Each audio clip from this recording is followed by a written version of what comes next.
Hey, welcome back to DZ's Daily Devotions. Glad to be back home. Today is day 33 of our 365-day journey. We're already in month 2, which is crazy to think about. But I'm glad that you guys are here joining along with me. It's been wonderful.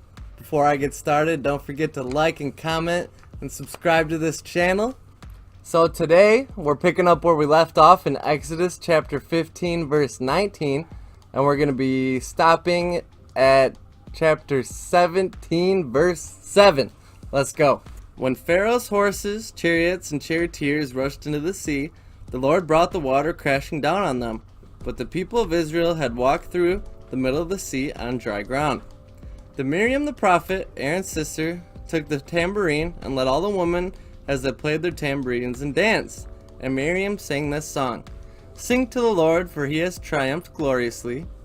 He has hurled both horse and rider into the sea."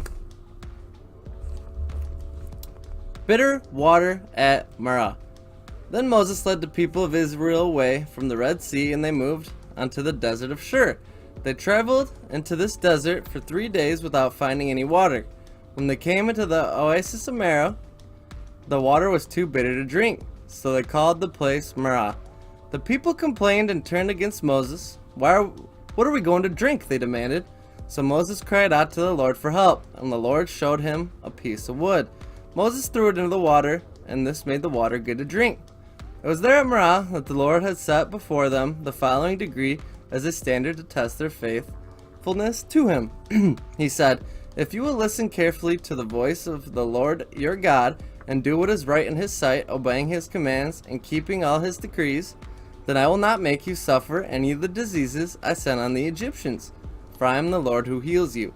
After leaving Marah, the Israelites traveled on to the oasis of Elim, where they found 12 springs and 70 palm trees. They camped there beside the water. Chapter 16, Manna and Quail from Heaven. Then the whole community of Israel set out from Elim, and they journeyed into the wilderness of Sin, between Elim and Mount Sinai. They arrived there on the 15th day of the second month, 1 month after leaving the land of Egypt. There too the whole community of Israel complained about Moses and Aaron. "If only the Lord had killed us in Egypt," they moaned. "They sat around pots filled with meat and ate the bread we wanted. But we have brought us into the wilderness to starve us to death." Then the Lord said to Moses, "Look, I'm going to rain down food from heaven for you. Each day the people can go out and pick up as much food as they want for the day. I'll test them to see whether or not they will follow my instructions. On the 6th day they will gather food, and when they prepare it, they will be twice as much as usual." So Moses and Aaron said to the people of Israel, "By evening you will realize it was the Lord who brought you out of the land of Egypt. In the morning you will see the glory of the Lord, because he has heard your complaints, which are against him, not against us. What have we done that you should complain about us?" Then Moses added, "The Lord will give you meat to eat in the evening and bread to satisfy you in the morning, for he has heard all your complaints against him. What have we done? Yes, your complaints are against the Lord, not against us." Then Moses said to Aaron, "Announce this to the entire community of Israel. Present yourselves before the Lord, for he has heard your complaining." And as Aaron spoke, the whole community of Israel looked toward the wilderness. There they could see the awesome glory of the Lord in the cloud. Then the Lord said to Moses, "I have heard the Israelites' complaints. Now tell them, in the evening you will have meat to eat, and in the morning you will have all the bread you want. Then you will know that I am the Lord your God." That evening vast numbers of quail flew in and covered the camp. And the next morning the area around the camp was wet with dew. When the dew evaporated, a flaky substance as fine as frost blanketed the ground. The Israelites were puzzled when they saw it. "What is it?" they asked each other. They had no idea what it was. And Moses told them, "It is food the Lord has given you to eat. These are the Lord's instructions. Each household should gather as much as it needs. Pick up 2 quarts for each person in your tent." So the people of Israel did as they were told. Some gathered a lot, some only a little. But when they measured it out, everyone had just enough. Those who gathered a lot had nothing left over, and those who gathered only a little had enough. Each family had just what they needed. Then Moses told them, "Don't keep any of it until morning." But some of them didn't listen and kept some until morning. By then, it was full of maggots and had a terrible smell. Moses was very angry with them. After this, the people gathered the food morning by morning, each family according to its needs. And as the sun became hot, the flakes they had not picked up melted and disappeared. On the sixth day, they gathered twice as much as usual, 4 quarts, for each person instead of 2. Then all the leaders of the community came and asked Moses for an explanation. He told them, "This is what the Lord commanded. Tomorrow will be the day of complete rest, a holy Sabbath day set apart for the Lord. So bake or boil as much as you want today and set aside what is left for tomorrow." So they put some aside until morning, just as Moses commanded. And in the morning, the leftover food was wholesome and good, without maggots or odor. Moses said, "Eat this food today, for today is Sabbath, the day dedicated to the Lord. There will be no food on the ground today. You may gather the food for the 6 days, but the 7th day is the Sabbath. There will be no food on the ground that day." Some people went away on the 7th day, but they found no food. The Lord asked Moses, "How long will these people will refuse to obey my commands and instructions? They must realize that the Sabbath is the Lord's gift to you. That is why he gives you a 2-day supply on the 6th day, so that there will be enough for 2 days. On the Sabbath day, you must each stay in your place. Do not go and pick up food on the 7th day." So the people did not gather any food on the 7th day. The Israelites called this food manna. It was white like coriander seed, and it tasted like honey wafers. Then Moses said, "This is what the Lord has commanded. Fill a 2-quart container with manna to preserve it for your descendants. Then later generations will be able to see the food I have gave you in the wilderness when I set you free from Egypt." Moses said to Aaron, "Get a jar and fill it with 2 quarts of manna, then put it in a sacred place before the Lord to preserve it for future generations." Aaron did just as the Lord commanded Moses. He eventually placed it on the Ark of the Covenant in front of the stone tablets inscribed with the terms of the covenant. So the people of Israel ate manna for 40 years until they arrived in the land where they would settle. They ate manna until they came to the border of the land of Canaan. The container used to measure the manna was an omer, which was 1/10 of an ephah and held about 2 quarts. Chapter 17, Water from the Rock.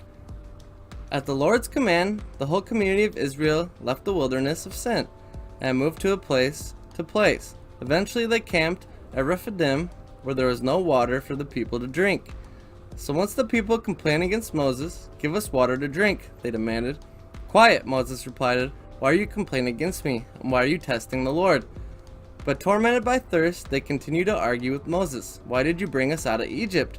Are you trying to kill us, our children, and our livestock with thirst?" Then Moses cried to the Lord, "What should I do with these people? They are ready to stone me." The Lord said to Moses, "Walk on out in front of the people, take your staff, the one you use to strike the water in the Nile, and call the elders of Israel to join you. I will stand before you on the rock of Mount Sinai. Strike the rock, and water will come gushing out. Then the people will be able to drink." So Moses struck the rock as he was told, and water gushed out, and the elders looked on. Moses named the place Massah, which means test, and Meribah, which means arguing, because the people of Israel argued with Moses and tested the Lord by saying, "Is the Lord here with us or not?" So we'll pick back up in this tomorrow. Let's go ahead and move on to Matthew. So today we're picking up in Matthew. We're in chapter 22. We're going to be reading verses 1 through 33. Chapter 22, Parable of the Great Feast. Jesus also told them other parables. He said, "The kingdom of heaven can be illustrated by the story of a king who prepared a great wedding feast for his son. When the banquet was ready, he sent his servants to notify those who were invited, but they all refused to come. So he sent their servants to tell them that the feast had been prepared. The bulls, fattened cattle have been killed, and everything is ready. Come to the banquet." But the guests he had invited ignored them and went on their way. One to his farm, another to his business. Others seized his messages and insulted them and killed them.